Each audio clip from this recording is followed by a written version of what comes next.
Ayun, we're here in Korean-Canadian Cultural Auditorium. My name is Ronald Balantulat. Nakita na natin ang hakbang ng maisog guest tonight. Yan po si Attorney Trixie Angeles at kasama niya si Elise.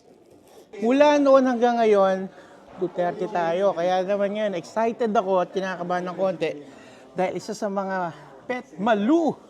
Ladies and gentlemen, Attorney Trixie Angeles is in the house. Hi, everybody who's watching this. Medyo jet lag pa po.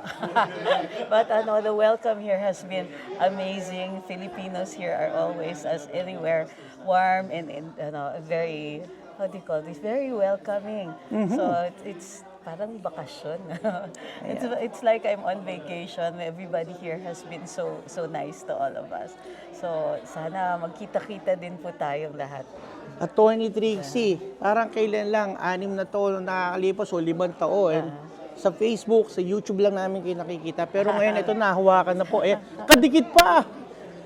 Ayan, kamusta po? How's your thoughts right now? What's going on in your head right now? Well, I'm worried about our country, and that's why we're here, to inform Filipinos abroad about what's going on. So, alam mo naman tayo, we're very communal. Filipinos care about each other. So we just want to make sure that everybody knows what's going on. Ayan, at this is your first time in Canada po? Yes, actually. So, wow! first ever time. I mean, I studied in the US but never had the time to go to Canada. So, it's a super wonderful experience. First time here, and then with all the Filipinos who's, they've shown so much love. Ang galing. Yeah, very short notice po ito, pero mukhang dadagsa ang mga tao dito para sa hakbang ng maisog. Sabi nila hakbang ng pagbabago. Ano nga ba ito ulit para sa inyo? Well, maisog means fierce, basically, brave. Parang matapang. In Filipino, matapang yung equivalent niya. So, but actually, in these times, it's just, it's something for us to think about na for merely speaking out, natatawag kang maisog, na matapang ka na, which means it's also indicative kung ano nangyayari sa Pilipinas. Bakit yung ordinaryong mamamayan na nagsasalita ay considered ng matapang? Ibig sabihin, ang panahon talaga mapeligro. Ayan, yan po ang mga in-between the lines na makikita at maririnig natin ngayon. Dahil ito pong vlog na ito, itong content na ito is on the spot, walang script. Po? Anyway, right now, ano po ang at least 3 points end goal na gusto nyong ma-meet? Well, really just one.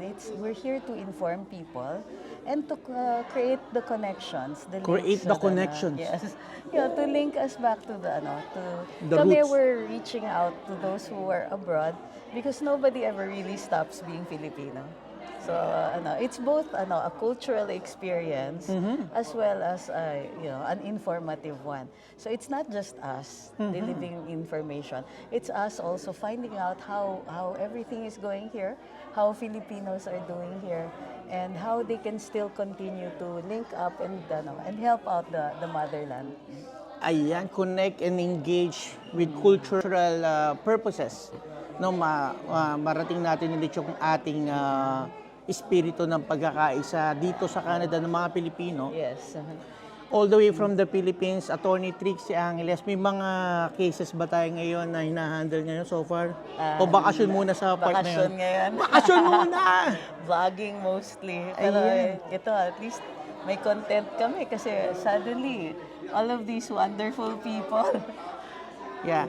And I'm really amazed na, wow, napapawaw ka talaga kasi Facebook lang, watching lang ng videos and YouTube. Yung mga content ni Attorney Trixie talagang moment kasi lahat may punto. Thank you. Thank you. Alright, mga kababayan, mga Luzon, Visayas, Mindanao, no? Alam ko marami tayong tribo, pero pagdating sa pagmamahal sa bayan, iisang boses lang dapat. Correct. Hakbang ng Maisog. maisog ka na ba? Yan. Let's go, let's go! Maraming salamat, Attorney Trixie.